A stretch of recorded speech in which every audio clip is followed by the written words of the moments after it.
Okay, I'm Wesam Al-Mahallawi. I'm a university lecturer at UCM University Communication Program. Actually, I'm originally from Palestine. I was living in Gaza, Gaza City, the northern part of Gaza, the Gaza City itself.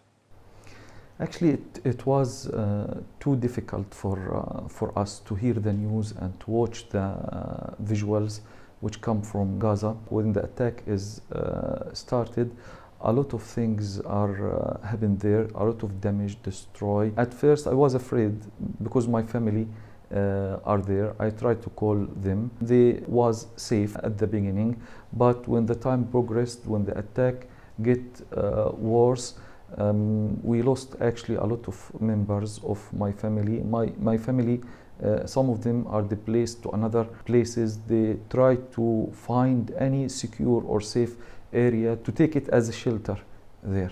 When the attack or the war started, you start as a person living outside of Gaza, your family there, you start to be afraid.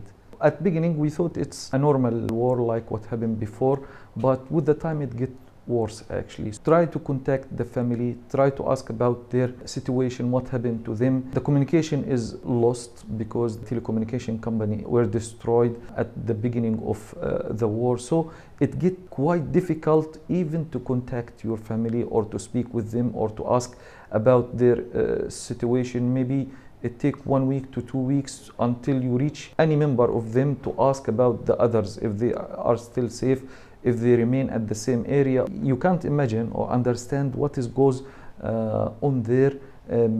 Heavy attacks all the time, every night. The people move from place to place, try to find any shelter. For example, my brother family, he was living his apartment close to the sea. The sea considered not safe area. So he take his family, his wife and children and go to the middle of Gaza, to the center of Gaza. He thought the middle of Gaza is more safer than the other area. The whole neighbor where he lived is attacked. More than 300 killed at that attack. So my brother, his wife, his 4 kids, the youngest is 2 years old, all of them killed in this attack. Followed by another attack in another area, another 5 members of my family, and so on. Until now, more than 20 member of my family were killed in Gaza City. The rest of the family, the houses is destroyed, all the area is destroyed. So the rest of the family move or displaced to another places. They go to schools or try to find tent. There is no safe area. There is no place to be considered as a living area now inside Gaza.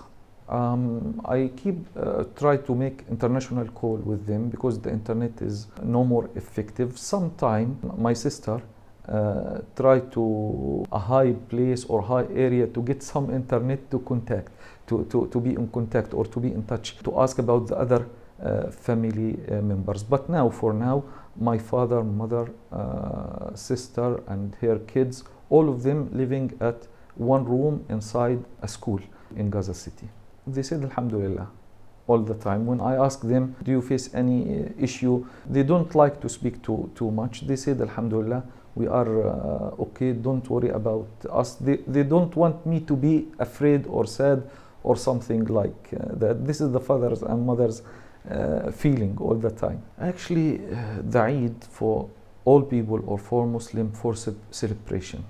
But for us as Palestinian, especially in nowadays, and the war still goes on Gaza with a lot of damage, with a lot of people were killed, and we expect actually more because the war still goes on. The feeling is strange. You need to celebrate and at the same time you feel sad. So how you combine between those both different feeling at once? It's not easy actually to live this life. We have that hope one day the Palestinian will live as normal people without any issue, without any conflicts. We think about kids, how those kids will grow.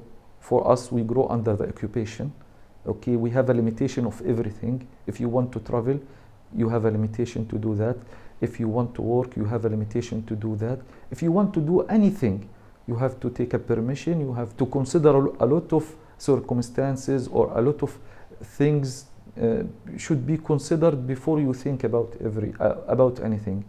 We need something better for our kids. We forced to live. With the coming Eid, we have that hope to have another chance for the Palestinian to live as a normal people. We don't want to live better than others, at least to live like any other people.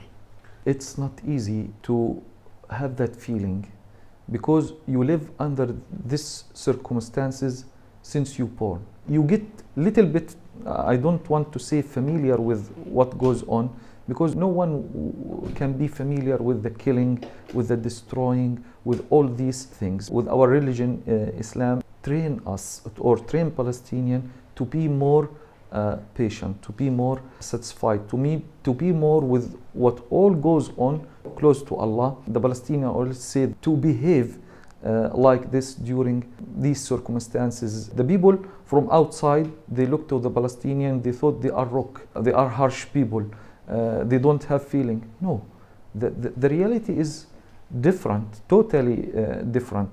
The Palestinian, they have feeling, they get sad, they cry about what they lost.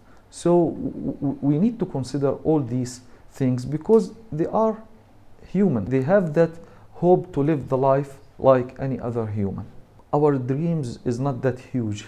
We have needs to live in safe, to have your own ability to do whatever you want as any normal people. If you want to travel, you can travel. If you want to work, you can work. If you want to do whatever you want without limitation, without prestige, without restrictions, without the need to get permission from any party. So to live the life as any normal people in this world. This is the hope, and to have at least your own area, okay, to grow, and your kids to grow there without any threaten, let's say that, from any other party. Thank you, Doctor. Thank you too. حياك الله بروف.